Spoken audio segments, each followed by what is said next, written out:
जय श्री सीताराम भक्तों, स्वागत है आपका हमारा YouTube चैनल ब्रह्मेश्वर महादेव ज्ञान दर्पण में। भक्तजनों, यदि अभी तक आपने हमारे चैनल ब्रह्मेश्वर महादेव ज्ञान दर्पण को सब्सक्राइब नहीं किया, सब्सक्राइब कर लीजिएगा। वीडियो आपको अच्छी लगती है तो लाइक कीजिए, ज़्यादा से ज़्यादा को शेयर कीजिएगा। भक्तजनों, आज हम जो चर्चा करने वाले हैं, आज हम आपको जो शुक्र प्रदोष व्रत की जो कथा है वो कथा हम सुनाने जा रहे हैं। भक्तजनों, क्योंकि हम जो हर बार जो प्रदोष व्रत आता है उसकी कथाएं हम आप लोगों को सुनाते हैं और बहुत से लोगों को उसको लाभ मिलता है और सुनते हैं तो उनका कमेंट में हमें मैसेज मिलता है कि उनको इसका लाभ मिलता है, उनको कथा सुनने को मिलती है। हमारी जो भी कथाएं होती हैं ये हमारे शास्त्रों पर आधारित होती हैं, किसी प्रकार की कोई मनगढ़ंत कथाएं नहीं होती है। और हमें जो भी व्यक्ति प्रदोष का व्रत करता है उसको प्रदोष व्रत की कथा जरूर सुननी चाहिए। जो व्यक्ति किसी कारण से उस व्रत को करने में असमर्थ है, कोई अस्वस्थता के कारण या बुढ़ापे के कारण या किसी कारण से कोई व्रत को करने में असमर्थ है, कथा उसको भी सुननी चाहिए। सुबह अपना प्रातः काल उठ करके भगवान का अभिषेक कर दिए, भगवान का पूजन कीजिए, पूजन के बाद कथा श्रवण करने के बाद अपना भोजन पा सकते हैं। भक्तों, क्योंकि कथा सुनने से मनुष्य के आधे से ज्यादा पाप नष्ट हो जाते हैं। क्योंकि कथा सुनने से हमारे मन में भक्ति और वैराग्य की प्राप्ति होती है, भक्ति जागृत होती है, इसलिए हमें कथाएं जरूर सुननी चाहिए। भक्तों, जो शुक्र प्रदोष की व्रत की जो कथा है वो इस प्रकार से है। इसका जो शुक्रवार जो त्रयोदशी तिथि को ये किया जाता है प्रदोष व्रत, इसके जो पूजा की जो विधि है वो उसी प्रकार से जैसे सोम प्रदोष व्रत का जो पूजन होता है उसी प्रकार से सफेद जो खीर का भोग लगाया जाता है, खीर से भगवान का पूजन किया जाता है और खीर से फिर इसका प्रार्थना किया जाता है।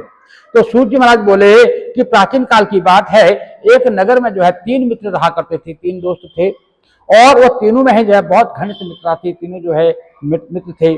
उनमें एक राजकुमार का पुत्र था और दूसरा ब्राह्मण का पुत्र था, तीसरा एक धनी सेठ का पुत्र था। तो राजकुमार और ब्राह्मण के जो पुत्र थे उनका विवाह हो चुका था, लेकिन जो सेठ जो धनी थे उनके जो पुत्र था उसका विवाह तो हो गया था परंतु उसका गौना नहीं हुआ था। क्योंकि पहले जमाने में क्या होता था, गौना हुआ करता। गौना का मतलब होता था शादी हो जाती थी और विवाह के पश्चात कुछ 5 साल 7 साल 10 साल के बाद कन्या को लाया जाता था, उसको गौना बोला जाता था। तो उसका गौना नहीं हुआ था। एक दिन तीनों मित्र आपस में ऐसे चर्चाएं कर रहे थे, अपनी स्त्रियों की बातें कर रहे थे, तीनों के मन में अपने प्रसंग सुना रहे थे। तो उसमें जो ब्राह्मण का पुत्र था वो नारी की प्रशंसा करते हुए कहा कि नारीहीन घर भूतों का डेरा होता है, अर्थात जिस घर में नारी नहीं होती है उस घर को भूत के भवन के समान समझना चाहिए। तो जब सेठ के पुत्र ने यह वचन सुना तो उसको अच्छा नहीं लगा। उसके मन में आया कि मुझे भी अपनी पत्नी का ले आना चाहिए, अपनी पत्नी को लेना चाहिए, यानी अपना गौना कर लेना चाहिए, अपनी पत्नी को ले आना चाहिए। वो निश्चय करके अपने घर पे गया और उसने अपने माता पिता से अपना निश्चय बताया कि पिताजी मैं कन्या को लेने जा रहा हूँ, मैं गौना में तो उन्होंने अपने बेटे को कहा कि पुत्र देखो, अभी शुक्र अस्त है, जैसे हम कहते हैं ना, जैसे शुक्र अस्त होता है या गुरु अस्त होता है, उसमें हमें शुभ कार्य नहीं करने चाहिए। ऐसे आज भी हमें हमारे जो ज्योतिषाचार्य है या हमारे जो पंडित जी हैं वो बताते हैं कि भाई कोई जैसे शुक्र अस्त है इसमें मतलब विवाह इत्यादि नहीं करना चाहिए या गुरु अस्त से विवाह नहीं करना चाहिए। तो उस समय भी शुक्र अस्त था तो उनके माता पिता ने समझाया कि पुत्र अभी शुक्रदेव अस्त है, अभी हमें तुम्हें कन्या को नहीं जाना चाहिए, क्योंकि शुक्र अस्त में बहु बेटियों को अपने घर से विदा करना शुभ नहीं होता है। तो जब शुक्र उदय हो जाएंगे उसके बाद जाकर के आप अपनी पत्नी को विदा करा लाना। तो सेठ अपने जिद से टस से मस नहीं हुआ, वो अपने जिद पर अड़ा रहा और वो जिद में अपने ससुराल पहुंच गया। अपने ससुराल में जहाँ पहुंचा तो अपने सासुर के आगे भी बताया कि मैं अपनी पत्नी को लेवाने आया हूँ।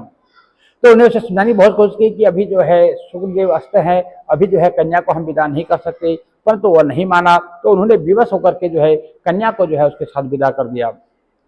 अब ससुराल से विदा होकर के पति नगर से बाहर निकले थे, काफी खुश थे कि अभी उनकी बैलगाड़ी का आगे चल करके उनकी बैलगाड़ी उस टाइम में मोटर गाड़ियां तो होते नहीं थे, उस टाइम तो बैलगाड़ियां या घोड़े इत्यादि हुआ करते थे। तो बैलगाड़ी से लिवा ला रहे थे तो बैलगाड़ी का पहिया उनका टूट गया और एक बैल की टांग टूट गई। अब पत्नी की जब बैलगाड़ी का पहिया टूटा तो बैलगाड़ी नीचे गिरी तो उनकी पत्नी भी नीचे गिरी, उनकी पत्नी को काफी चोट आ गई। अब सेठ पुत्र ने जो है आगे चलने का प्रयत्न जारी रखा, फिर वो किस तरह से आगे निकला, तो तभी आगे जो है उनको डाकुओं ने जो है उनको घेर लिया, और जो उनके बाद धन धान्य इत्यादि जो था वो सब जो है वो डाकू जो है लूट करके ले गए।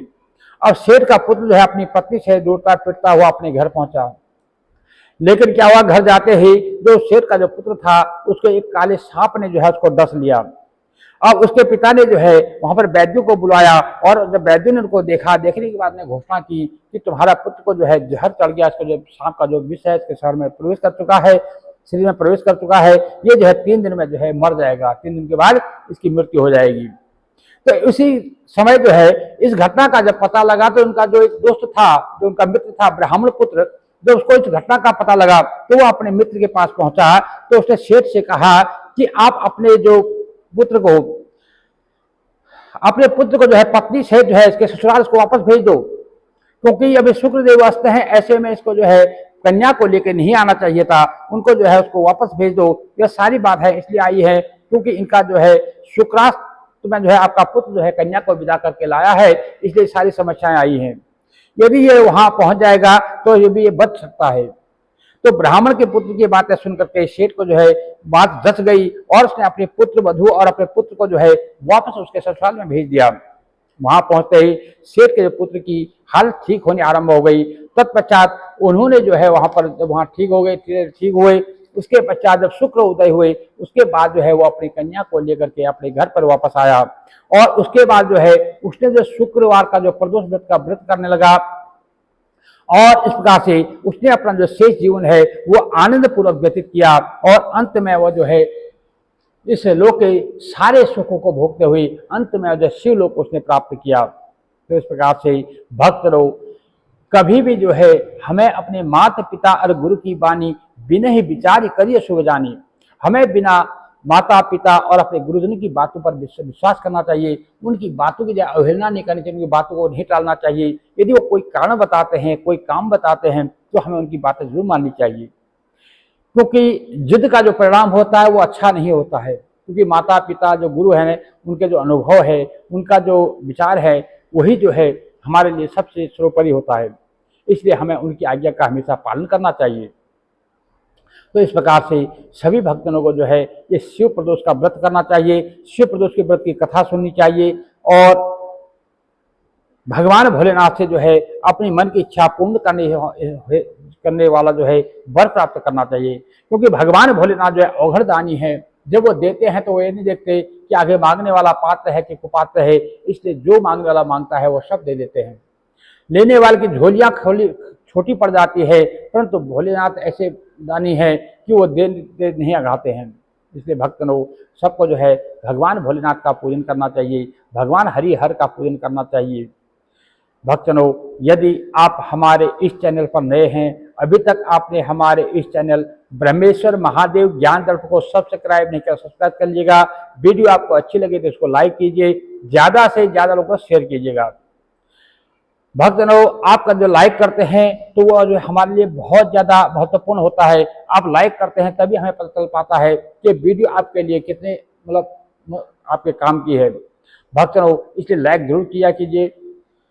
भक्तजनों आप भगवान भोलेनाथ जो है अपने चरणों की जो है आप सबको भक्ति प्रदान करें। जय जय श्री सीताराम भक्तों।